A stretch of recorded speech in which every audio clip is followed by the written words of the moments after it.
Have you had an idea like a podcast, a book, a keynote speech burning in your brain for years but haven't launched it? If so, tune in to today's session as I interview my friend Lou Bortone, who pivots into something brand new by launching a whole business around the Godfather theory and loyalty. We dive into what it takes to launch, why you're launching, and how to finally get it done. Hello, dreamers. Welcome to the Late Starters Club, giving you the inspiration, mindset, and tools you need to start something midlife and beyond. Remember, it's never too late to follow your dreams.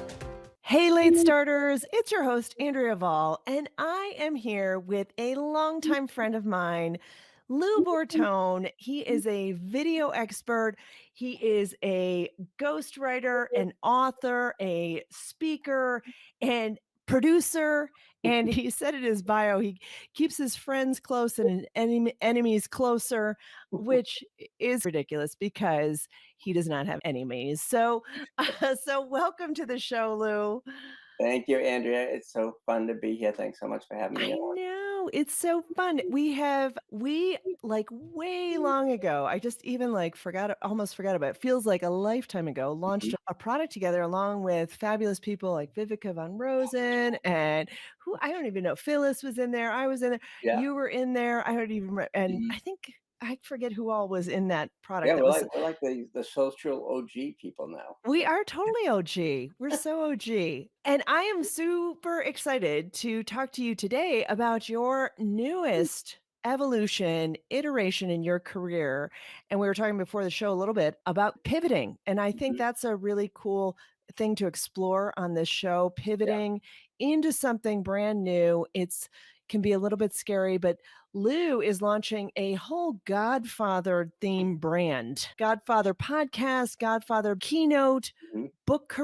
or book coming out soon, right? To force you to write that Yeah. coming I'll out. tell you. So let's dive into this pivot because you have had great success in the video realm, doing all the things you've done Mhm. video wise. And Yeah. now you're kind of changing into a whole different path. And what prompted that? Yeah, it's funny. I mean, I've had this like 50-year obsession with The Godfather, and the 50-year anniversary was this past year. So I finally decided, the kids are finally out of the house. I have a little bit of extra time. So rather than just sitting around and watching football, I'm going to do everything Godfather, Godfather keynote, Godfather leadership book, a Godfather podcast. So it's taken on a bit of a life of its own. But I've been like totally obsessed with this movie for my whole life, really, since it came out on my birthday in 1972, so I was, like, Uh-huh. I don't know, 11 years old. So I thought it was The Godfather's 50th anniversary. It was my 60th birthday, which is like, how is that even possible? Yeah. So it was kind of like now or never. Yeah. Yeah. So you just dove in and started. I mean, that's it's a big commitment, right? To Mhm. start something new because you've got the branding and the offer and the structuring a keynote is a whole process in Oh yeah. itself. hmm So that it just was something that kind of compelled you to do Yeah, it. I think it was just a whole convergence of things. Like I said, my 25-year-old twins were finally out of the house and away, and that responsibility was gone. And we downsized, and I'm an empty nester. And I just figured it's now or never. And then the other thing too was the big 60 was like that was a scary one. It's like, how can I be 60 years old? I feel like I'm 20 years old. Honestly, a few of my friends passed away in the last few years, so I'm kind of like, I better get off my ass and do this stuff now because Right. who knows? Right. Right. Right. I think that's the amazing, weird dichotomy of time. Life is both long and short, right? hmm Because you don't know how Yeah. long you have, and you could have a couple years or you could have 30 years, Right. Yeah. right? Either way, Mhm. it's an inspiration to get started now because if you start now, what's that old saying? The best time to plant a tree was yesterday. Yeah. I mean, I'm the poster child for procrastination, so I Mhm. really needed to give myself a kick in the butt to get out and do this stuff I've been talking about Yeah. for so many years. Yeah, interesting. So that's interesting to say. Do you feel like you procrastinate a lot or Yeah, but I think less so now. Like I said, it was a wake up call. My parents both passed away in the last 5 years. And that was Mhm. a little bit like, oh, they're my safety net. They'll always bail me out if I get in trouble. And I'm like, okay, I'm an orphan. I'm an orphan at 59 years old. So I have to, Mhm. really uh, do what I got to do and stop Yeah. procrastinating. And like you said, we don't know how much time we have left and all these things. I didn't want to be thinking like, oh, damn, I should have written that Godfather leadership book I talked about for 50 years. Yeah, yeah. I love that. And I definitely that's why I thought it was interesting you said that because I definitely don't see you as a procrastinator out there. Lou is a master of getting content out. He is releasing videos every day or every other day, like tons of stuff, things that people are scared to do. He's out there doing them. So it's always interesting when someone has a different view of themselves, but I think it's great that you're getting it out there. So what kinds of things have come up as you've been getting this out there? What was it hard to launch? Was it Mhm. scary to launch it? Tell us a little bit It about was like the a little process. scary because a lot of the stuff that I do on video, I'm talking about video, I can talk about that all day. I can do this stuff standing on my head. And now I'm coming into something that's different. And I was telling folks, oh, if you're doing a podcast, you should do a video podcast. And they were saying back to me, well, where's your podcast? I'm like, oh, shit, I have to practice what I preach. Right, So, I know you've gone through this too. Like, okay, I really, now that YouTube is like the king of podcasts, apparently, right.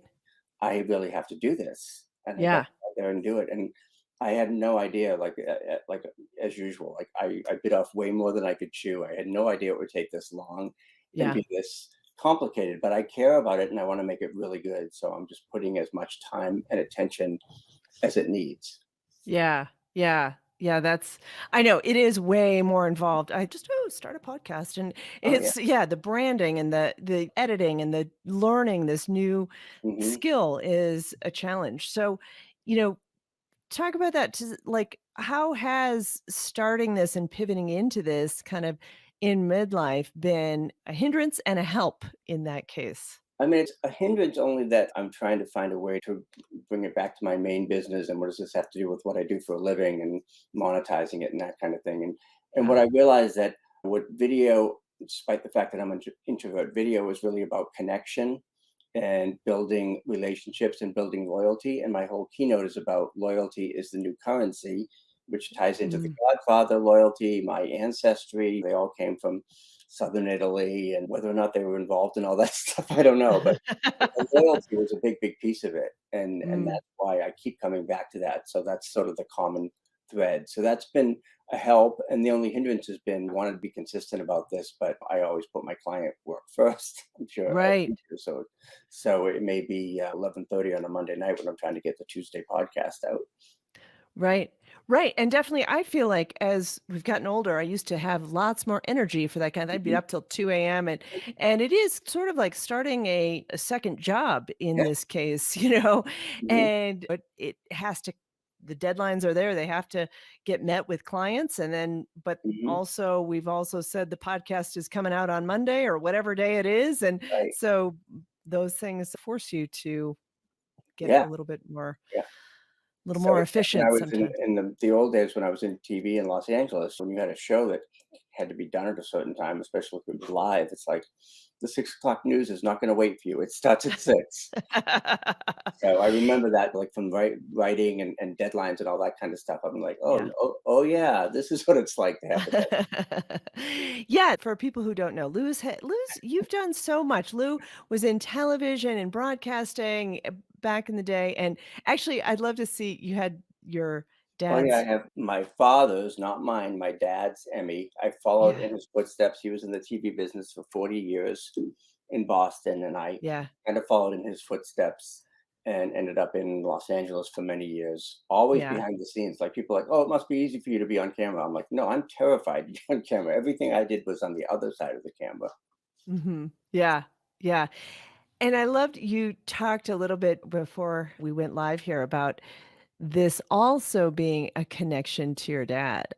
Yeah, The whole yeah, it's interesting because I felt like the last couple of years, maybe it was because again empty nest syndrome, and I was in a bit of a rut and I just didn't feel like doing anything. So I went to Italy for a month this past year, and that's when I got like the idea for the podcast and the idea for the keynote, and just sort of going back to the homeland and where my grandparents were from.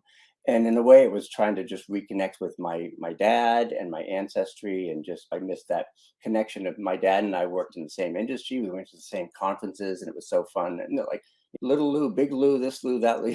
We're both named Lou, and Yeah. so this, in some ways, has been a way to sort of reconnect with my father and my grandfather, who came over on the boat, as they say, from the old country. Wow.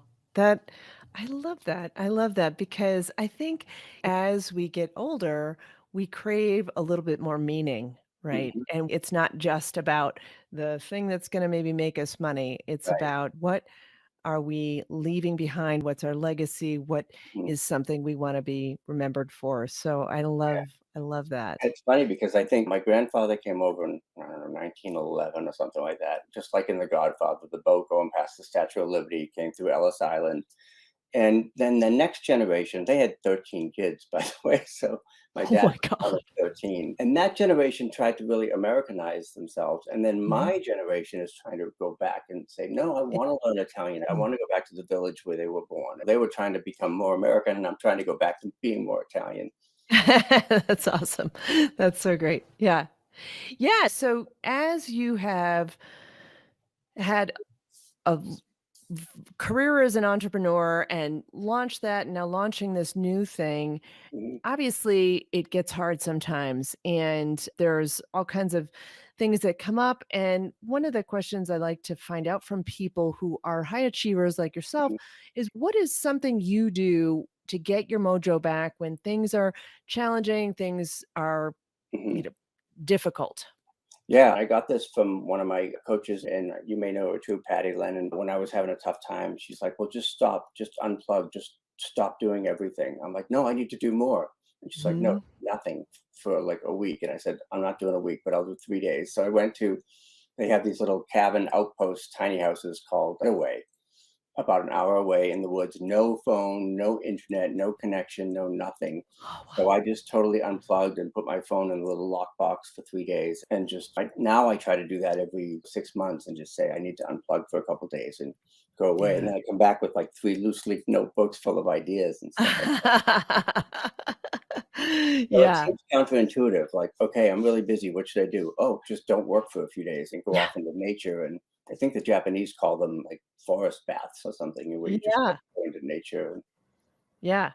Yeah, it is counterintuitive because I think we feel like we have to push, push, push, and there's certainly especially in the US here, hustle culture and everything like that, and it is wild how you think, "Well, I'm not gonna have time to Mhm. unplug," but you really get everything done. You still get everything done, and you come back with a fresh mind, right? So Yeah, and I think the other thing I realized as I was getting older was like, well, I can make more money, but I can't make more time, because that's yeah. really the great equalizer. So, Right. Right. Right. Time is so precious, so mhm. precious. And then you also do these retreats in Italy, which I am know that I am going to get on one of those sometime soon, and so Yeah, just keep inviting me. my boondoggles to Italy, and obviously we took a break during the pandemic for obvious reasons, but again, that was like, how can I justify going to Italy when I have two kids in college, because they were in college at the time, and said, "Oh, I know, I'll do a business retreat and basically bring some friends over and talk video and talk marketing, and then in the afternoon we'll go to vineyards and do wine tasting." So we managed to turn it into a business retreat, which is probably Perfect. less every year. It gets to be less and less business and more wine, but that's the way it goes. Good. I'll be coming in right at the right time then. Yeah. Yeah, no, that is great. I think for sure vacations and taking time out is a great way to Mhm. really rejuvenate yourself, Yeah. and it just is getting out of your environment Yeah. into a totally new environment is And so going to, like, inspiring. another country like that, whether Yeah, it's Italy or Spain or whatever, it's like, okay, you've completely changed your environment and all the things that are familiar to you, so it yeah, almost forces you to think more creatively and yeah, think differently. I mean, that's where I feel sort of most at home, and like, okay, this is as clear as my head's ever been, when I'm yeah, in. So yeah, and you go for 3 weeks, is it? Last year, I went by myself for 3 weeks, which was too long to be by myself, but I Oh, was kinda like, "Oh, I'll do, like" because I couldn't because of the pandemic, I couldn't bring a group, so I just went right. and basically lived in Oviedo, which is in Umbria, Yeah. and it was, like, crazy because, like, "Oh my god, I can get an Airbnb for the whole month for $800 in this Oh little my town," gosh. Oh my and gosh. so I'm like, "How could I not do it?" And as long as I have internet, I was still able to work, I called into Yeah. conference calls, and then I just wandered the streets of Yeah. Tuscany Your for a while. Yeah, your pictures were amazing. I was, like, so jealous. So, Mhm. but I got to Italy last year too, so Yeah. it was awesome. So, great. So, talk about some of your greatest teachers and influencers, and what have Mhm. you learned from them along the way? Yeah, I think really I was fortunate because again, because I went into the same career as my dad. My dad was always my mentor and consigliere, as we say in Italian.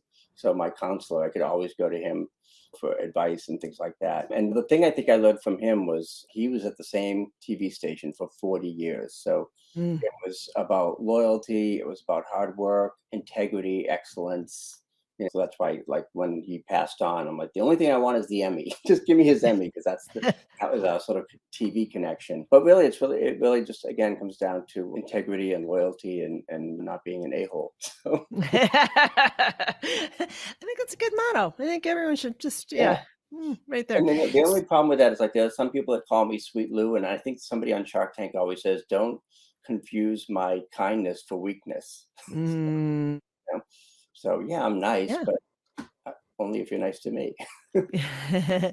That's yeah. Why don't you give us a little sneak peek into, like, loyalty and how brands can cultivate loyalty like The Godfather? I'd love to hear a little Yeah, a lot of piece that. of that Obviously, the teaching. mafia for hundreds of years used loyalty and silence and things like that, and they used fear and intimidation. And I guess we can't really use that in the corporate world. But we were talking before we came on here about trust takes years to build and just seconds to lose. And we thought about like, oh my God, look at Southwest Airlines during the holidays. They've spent millions of dollars and tens of years on their brand. And then in one weekend, everything falls apart because they let their customers down. So I think you have to really think about how you're going to put the customer first. How are you going to develop loyal employees and loyal customers? Because now, in a hybrid and remote world, and again, we mentioned this, I have 25-year-old twins who have been working for 3 years and they've never worked in an office ever. So, how do you create loyal employees when you're rarely in the same room together? And you Right. have to do it with you have to build trust over time. You have to build it with things like this, like video conferencing and video and anything you can do to establish a stronger connection and go above and beyond. And I think about things like I think it's yeah, Wegmans sends their deli people when you work in the deli at Wegmans, you go to France to take a cheese class. I'm like, okay, Wow. that's cool. So I go when I was in business, they'd send me to like Poughkeepsie in a conference room, and the Wegmans people are going to Italy and France to take cheese classes. So I think those are the kinds of things that you say this is why somebody is so loyal and why they have such low turnover because they basically take really good care of their employees and they're not just a hamster on a wheel. They're really treating them and cultivating them. Right. Yeah. Yeah. It has to be so, so intentional from the top down, right? So, I mean, it just really comes from that management to Yeah, and you look s- at like I can't remember the woman's name who founded Spanx, but oh yeah. took all of her employees to Europe and gave Sarah them Blakeman. bonuses. Sarah, right? Yeah. So, I mean, that's the kind of thing Blakeney. that really helps build. It's not just a matter of buying loyalty, but it's really more about taking care of you and treating them like family. And that's, I think, where Right. the loyalty comes in. Yeah. Yeah, like family, right? I can't do that.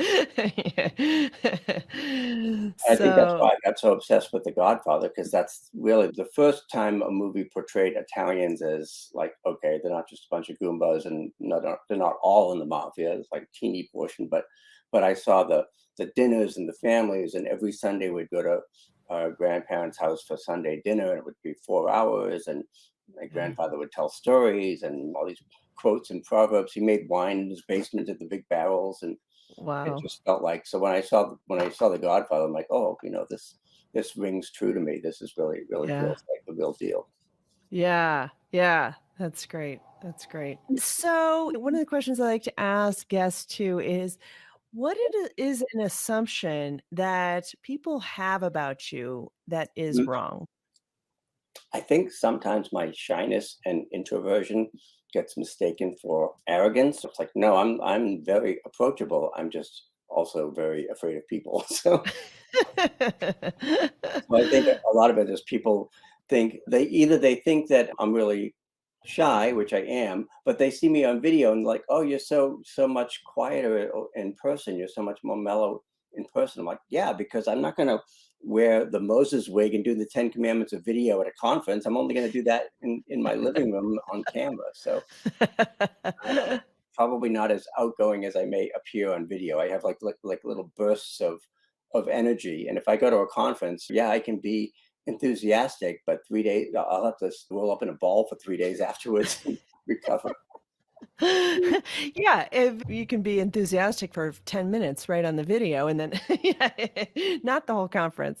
But that's one thing I really like about you, Lou, is that you're so open about your introversion and that how introverts are. I think it's like very comforting to other people who are introverts because I think many people assume that if you are gonna do video, if you're gonna be on social media, you have to be an extrovert, and that's actually not true. There's a lot more people who are in social media who are introverts because it's an easier medium Yeah, there. It allows you to think and process and things like that rather than a big crazy conference where everyone's all hyped up and yeah, stuff. So, yeah. no, I love that you are the introverts unite at home. Separately. Yeah. So, very cool, very cool. Here's a good question. Have you ever had either in building your previous business or Mhm. in this new business, because it is relatively new, have you ever had like an "oh shit" moment that Like this morning, oh yeah. Yeah, I mean, especially when I left the TV business and decided to go out on my own. And well, there was one job I worked in higher ed, and I was working, and they were putting a TV studio into this college in New Hampshire because we had the first in the nation primary, and all the presidential candidates would come through, and I brought news people to the campus and all that, and all of a sudden they were in this awesome first in the nation primary. So I did all that stuff, but I was also using the TV studio to do a sketch comedy show, and this was a Catholic college, and I made the mistake of doing a joke about touched by a cardinal instead of touched by an angel. And somebody, if I wasn't trying to hide, it was on local public access. And then the people from the college see it and they're like, "You can't do that. You're out of here." So I got fired, and I was like, "Oh shit!"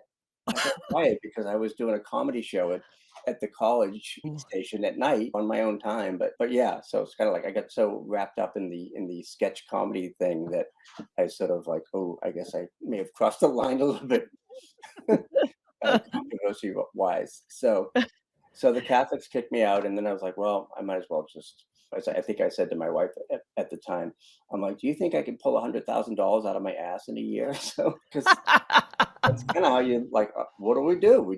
Yeah, We just make it happen, right? yeah, Entrepreneurs. yeah. That I love that story. That's awesome. I haven't heard that story Yeah. before, So I mean, but that's like, well, why did you become an entrepreneur? Because I got fired. I mean, I lost my yeah, job and I had no yep. choice. So. Yeah, yeah, and that's almost in a way, it's almost easier, right? Mhm. Because you have to do something like that new. You have to, like you said, pull $100,000 out of your ass. But it does force you to do it, and Mhm. it's I think it's a little bit harder to pivot into something new Yeah. when you have that steady income. It might be the job, it might be the career that or the you've built and Right. pivot into something new, and it takes a lot of bravery to do that and maybe let go of a little bit where Yeah, you and were, especially like where you came from a family where it was always about staying with the company forever and getting the gold watch when you retire and all that kind of thing. right? I don't think Right. that even exists anymore. But time, it's like, what do you mean you? What do you mean you're going out on your own? What are you going to do? How are you going to make money? Yeah. Yeah. Well, yeah, you figure it out. That's great. Mhm. That is awesome. One of the other things I like to have people share is their favorite quote or something that inspires you. I'm kind of guessing it might come from The Godfather, but I'm not sure. I do love those quotes from The Godfather, and I talk a lot about what it means to keep your friends close and your enemies closer. And my favorite quote from the movie, "Leave the gun, take the cannoli." So I named my podcast "Take the Cannoli," which was an improvised line, by the way. It wasn't even in the script. It was just they just said it. So, Oh, but that's my funny. favorite quote is actually from something my grandmother used to say. It sounds a lot better in Italian, but it's "A good name is better than riches," which is an old Italian proverb, and that always stayed with me. Like, okay, having money is one thing, but having a good reputation is Yeah. the best. So Yeah, that's great. How do you say it in Italian? I can't remember. It sounds really good in Much Italian. pressure. So yeah, I mean, Yeah. it's so funny because like when I was in Italy, by the time I came back, I was like practically speaking Italian, and then when you don't do it every day, Yeah. it just Yeah, yeah, you definitely it definitely is it's amazing how fast that kinda thing can leave, so well, awesome, well, where can people connect with you, your new podcast, and both your video thing and your new thing? right. Share For all the speaking fun stuff, it's loubortonespeaks.com, and the Godfather podcast is at thegodfatherpodcast.com. And Oh, until perfect. Paramount Pictures shuts me down, I'll keep doing it. Yeah. I feel like they can't can they trademark the name Godfather? The word Godfather? I feel I like don't they think can't. the name. I mean, they're very They possessive yeah. of their franchise, but Sure. again, like I think when you're sort of looking at scenes and talking about it, Yeah. Yeah. cultural impact and that kind of thing, it's not like I'm, Yeah. so Yeah. Well, I'm definitely gonna tune into that. I haven't had a chance to listen to yet, but I'm excited to go over there, subscribe, and everyone go check it out too. He does scenes from the movie, breaks them down, got cool things coming out in the future too with things he was sharing with me, so definitely check that out, and Lou, thank you so much for coming on, sharing your journey, sharing your wisdom about moving into something new and really chasing after that thing that you've wanted to do for so many years, I so like the late inspiration. bloomers club. So I was a really late bloomer, but thanks again for having me on. I appreciate it. Yeah, thanks, Lou. All right, bye, everyone. Hope that was helpful, and make sure you grab the free guide, Top Tools for Late Starters, on the website at latestartersclub.com. And let's turn dreaming into doing.